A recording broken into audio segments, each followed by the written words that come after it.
What's going on, everyone? My name is Mo Awesome from Awesome MTB. What you guys probably can't see behind my bushy hair is my brand new Pivot Mach 6. For those of you who know me, you guys may know me as a little bit of a bike whore. I've been on a lot of bikes. I plan to be on a lot of bikes in the future. I love testing new things out. In the past, I've had an Ibis HD4 and a Yeti SB6, two bikes that I feel like fall in the same category as the Pivot Mach 6. So I'm gonna do a little bit of a guide to how to pick between these three bikes. I'll show you guys what I thought of the Ibis and the Yeti and what I'm predicting I'm gonna feel on that Pivot Mach 6. So right on, guys, let's get after it. Whew. Boom! Right here we have the Ibis Mojo HD4. The HD4 was definitely one of my favorite bikes I have ever owned.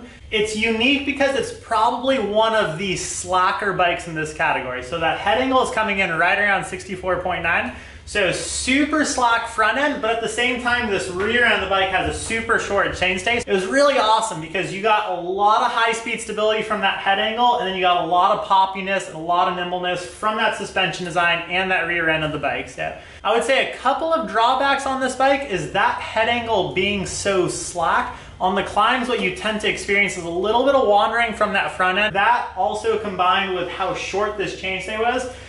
Me personally, I think that short chainstays are amazing, but when it comes to technical climbing, I feel like I have to scoot a little bit more forward to keep the bike planted.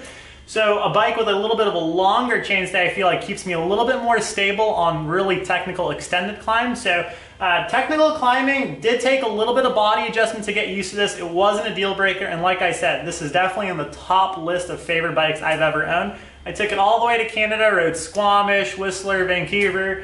Never really felt undergun. At the same time, when it came time to turn around and take myself to the top of a trail, I always felt like this bike was essentially keeping up with my legs. Yeah. Two shock options. You have a DPX2 and a Float X2. A lot of riders will choose to just throw this X2 on there. As you saw in my suspension video a couple weeks back, the DPX2 is an amazing shock. And I think what you get with the DPX2 on here is a very poppy, nimble bike. I think what you get with the X2 on here is a very downhill rear end. So just kind of absorbing that trail, muting the trail. So it really gives this bike two different elements. You can't run a coil on here because it is a DW Link bike. So if you're looking for a lot of aggressive downhills, that's where you're kind of going after. Throw the X2 on the HD4. It'll still blow you away on the climbs, especially with this thing kind of firmed up. If you want a really poppy, nimble, enduro style bike with a really slack head angle, super short chainstay, throw the DPX2 on here and you're gonna get a lot of responsiveness from your suspension. So amazing bike. I really love the HD4. You always kind of, especially when you go through so many bikes in such a short amount of time, you think about bikes that you loved and you kind of miss them a little bit. So I will say, even though you're not my personal HD4, I've missed you. So yeah, that's the Ibis HD4. And here we have the Yeti SB6. The Yeti SB6 was probably one of the fastest bikes I have ever owned. So Yeti Cycles definitely has a race history, and their big things is making sure that their bikes do amazing in race pace setting. So this bike has a little bit of a longer rear chainstay and a little bit of a longer wheelbase. The bike features Switch Infinity suspension design.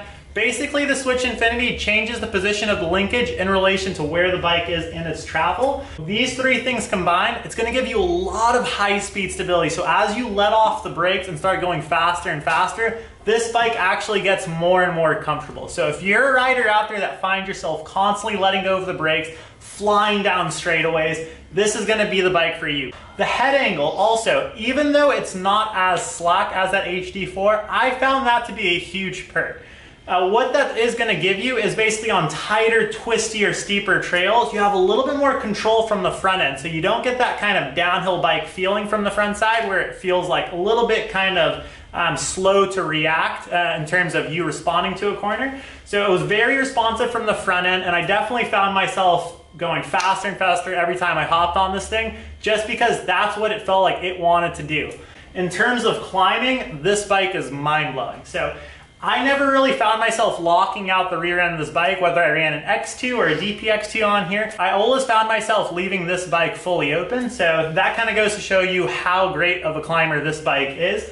That rear chainstay, so it being a little bit longer, definitely gives you a lot more stability on technical climbs. You don't find yourself adjusting as much on the bike as you would something with a little bit of a shorter chainstay, say that HD4. A little bit of a downside to this bike is if you're a rider that has a little bit more of a free ride style, or say you like to kind of cruise at a slower pace, this bike isn't necessarily optimized to ride at those slower speeds. So even though it's an amazing bike, it's still gonna get the job done.